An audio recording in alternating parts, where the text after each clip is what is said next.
Lah ni kita nak cari kontraktor yang mana boleh repair gutter kita. Gutter kita ada bocor sikit kan. Waktu hujan dia bocor, so ada masalah, tak selesa customer dan sebagainya. Lagi satu, saya nak cari mana juga boleh kita nak bagi sekali lah.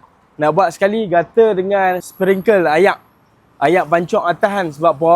Tengah hari agak panas sikit lah. Agak panas kita nak bagi sejuk. Siapa yang boleh buat kan, boleh contact kita. Buat review lah. Nanti saya tunjuk lah macam mana plan-plan lah semua kita dah ada. So yang mana boleh buat ni, boleh hubungi Twin Cafe Suk 8. Gang. Yang mana nak duit raya ke apa ke, boleh main buat. Kita nak repair gutter dengan ayak sprinkler tu.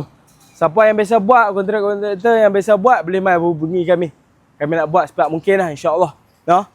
Okay, gang. Kita nak bagi selesa untuk customer Twin Cafe Suk 8. Yang mana boleh buat, boleh hubungi kita. No? Siapa kontraktor yang mana boleh buat, boleh hubungi kita. Nah. Okay, gang. Assalamualaikum. Kasih sampai, jangan sampai.